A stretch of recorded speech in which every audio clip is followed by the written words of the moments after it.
When you grow up moving every 3 years, never fully fitting in anywhere, and constantly being asked to explain who you are, it shapes how you see yourself.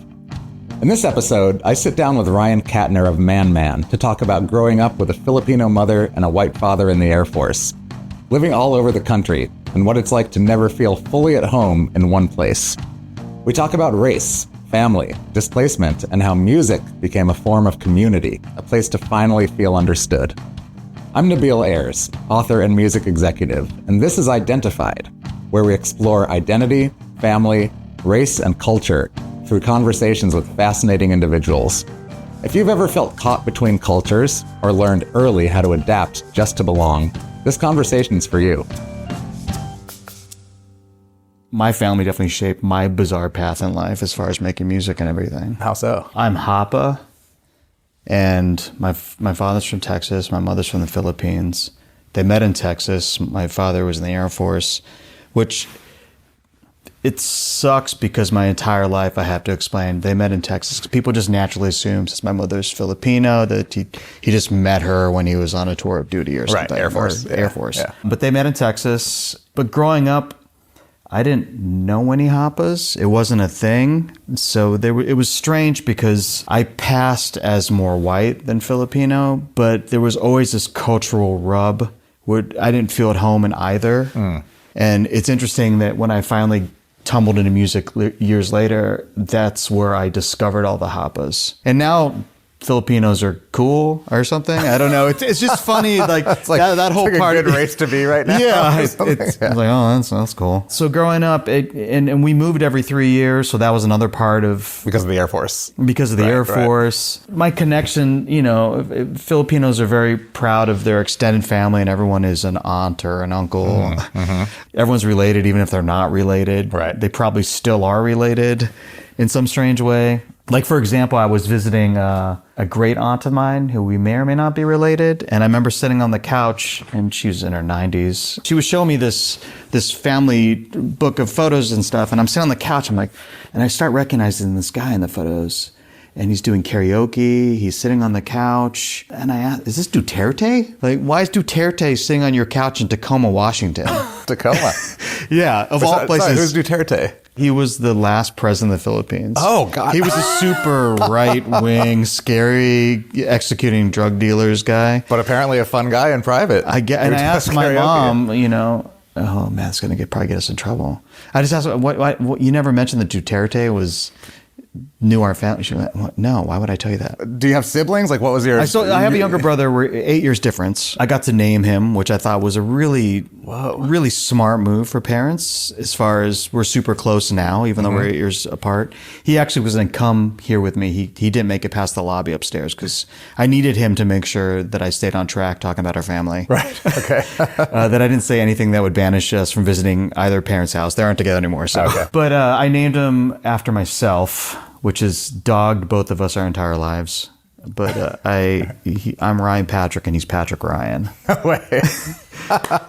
Which and your parents are cool with that. They're like, pretty cool. It made being scolded difficult because we never knew who was getting scolded. Filipinos are very proud of their extended family, and all my family's in Texas. But because we traveled so much, we really only knew first cousins and stuff. We never knew extended family. You didn't have people all over the place in any of those new places that you moved. Okay. So really our family was just the family unit for the most part, and maybe grandparents and stuff. And then whatever new families we had, and friends became family because we moved every 3 years. Yeah. I mean, moving like that as a kid, what was the race thing or the moving thing always being the new kid? Were you a normal family in your eyes, or was it always hard everywhere you moved, or was it different everywhere you moved? Well, I spent half my childhood off and on in the South.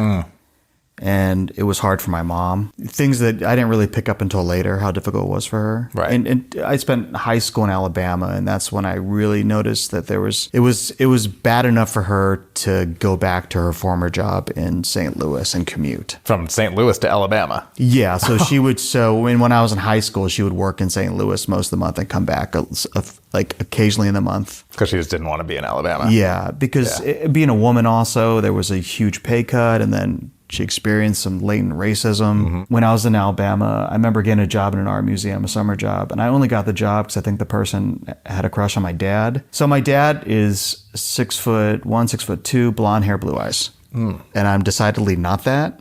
Right. I'm swarthy. So she just naturally assumed I was adopted, which was very offensive. You know? It was an odd thing. Because I never thought I was different, but at the same time, whenever we moved to a town like in rural Illinois or something, you know, if there was Wikipedia then, the Pacific Islander thing would tick up probably like 0.5% or whatever. Right. Well, it would make a huge difference in a small town. How did music sort of connect to all of this, to family? You know, as far as the Asian side of it, it was always you should be a doctor or an architect or a lawyer or something. A real job. I never, a real job. And I never really exhibited musicianship aside from scamming my parents for a keyboard to make noises on. But I never practiced. I took maybe 9 months of lessons and then that was it. I just wanted to mess around with all the weird sounds on the keyboard. So when I got into it, it was kind of a shock for both of my parents because it's not what I studied. You know, I went to art school, which was already not great.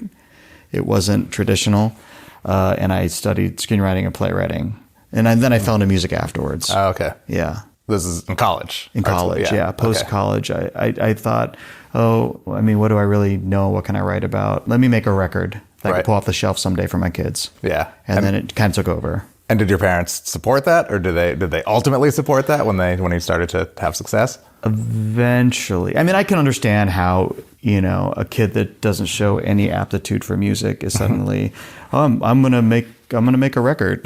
Right. and you know, there's no awareness that I even wrote songs. It took maybe, you know, after my first record came out and we were playing festivals. And, yeah. Once they see that. My father, even though he was in the Air Force, he was a painter and an artist, and he's an introvert, so he never really had friends in the Air Force. And, you know, he would get in trouble for hanging up prints of, you know, abstract expressionist prints in his office and stuff. Right. You know, it wasn't a picture of a tank. So I got the artistic bent from him. Right. And then I got the hard work ethic from my mother. Right. Because she's an anesthetist and she's just... Oh, wow. Yeah. How far back in your lineage can you go? Do you know things about great-grandparents, about any ancestors? I know my family on my dad's side immigrated to Texas around the 1840s. Whatever great-grandfather, removed, was a defector from the Prussian army. Oh, that's a good one. Yeah, didn't have enough money to pay for passage for his wife and kid, so he was a stowaway on the same ship.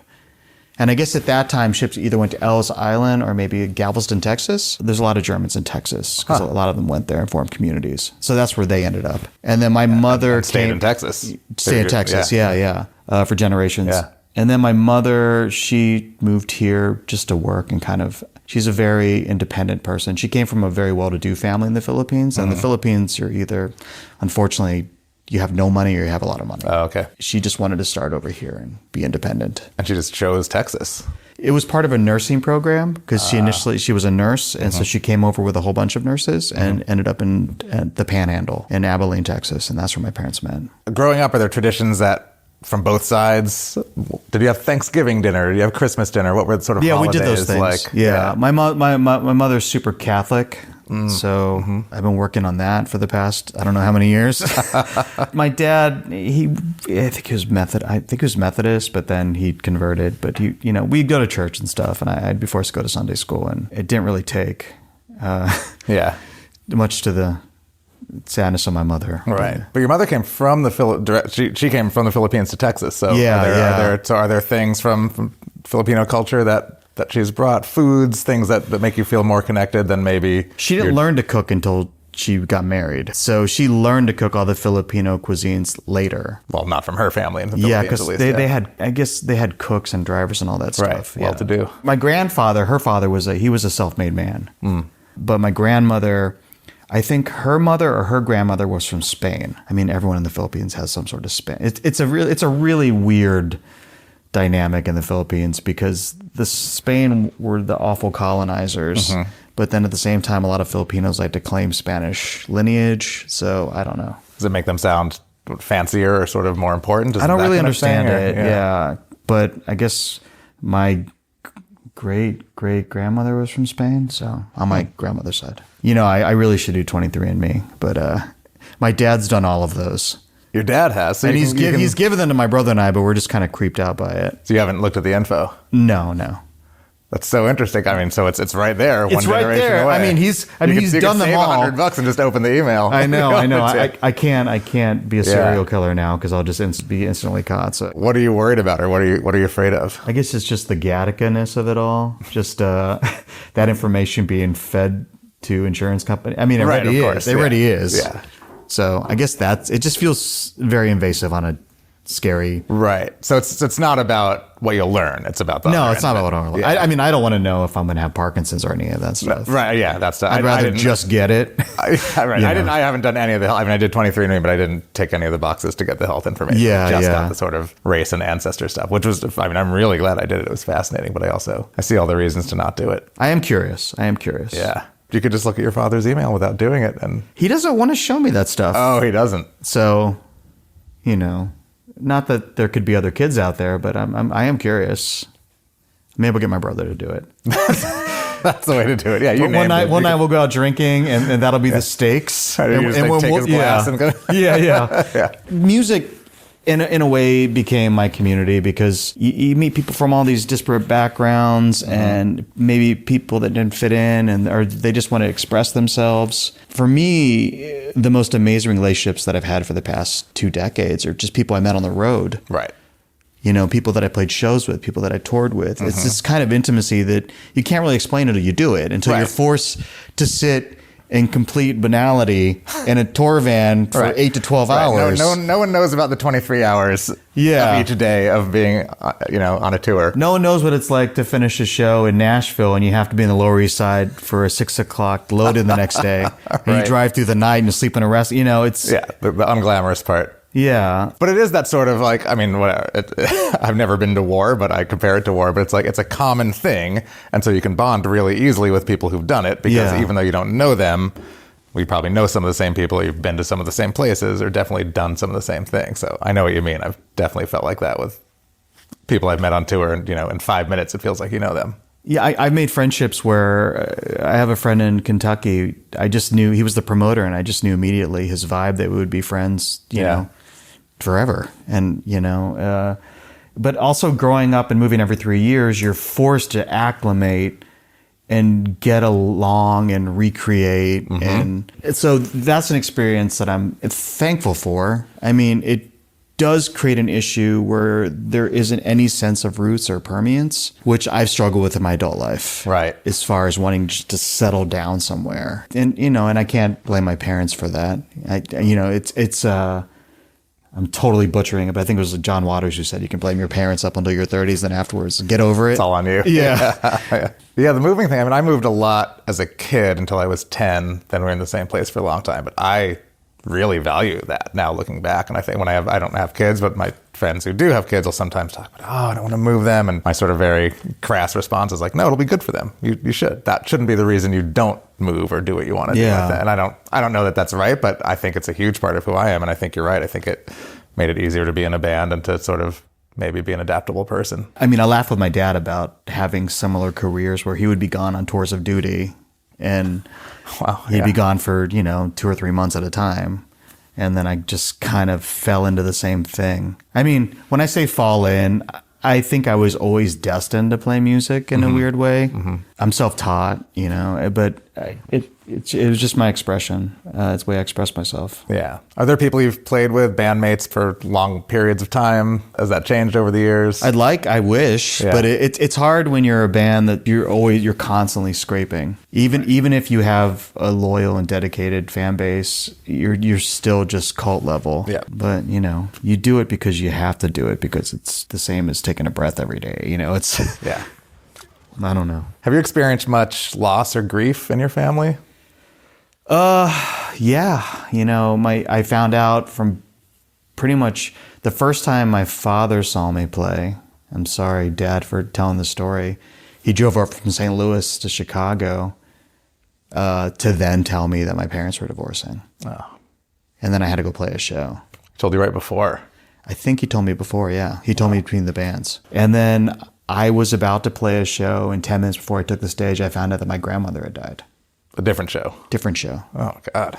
That's happened to me twice, actually, where I found out someone close to me, a good friend of mine, had died on tour. Their van had crashed, and we found out 10 minutes before we had to play a show that was filmed. Oh, that's terrible. But in those moments, it's why I got into music. You can lose yourself in it. You can channel what you're going through. It's an amazing thing because it just has this transformative quality where you could be suffering or working through something in a song, but for someone else, it's a joyous song or helps them through their own issues. Right. Yeah, I feel we're lucky. Yeah. What is family to you? Oh, man. I think family is ultimately what you make of it because, I've had a tenuous relationship with my parents at times.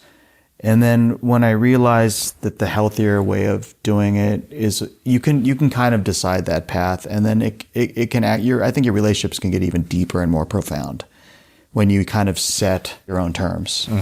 Because ultimately your parents are just people, and Right. And you've acquired the best and the worst qualities of them, and you just have to identify what each of those are and celebrate them and keep some of them at bay. And then hopefully, I have 2 kids, don't pass on those things to your kids. Right. Like there's aspects of communication with my parents that weren't great, that probably were fine in the time that I grew up, which, you just don't do anymore in child rearing. And there's been plenty of books about it. Yeah. But so I don't do those things, But I think family, you could be my brother. I mean, honestly, I love some friends as though they are family and they are brothers. And I don't know if it's because I'm a sensitive soul and I want to bring people in, but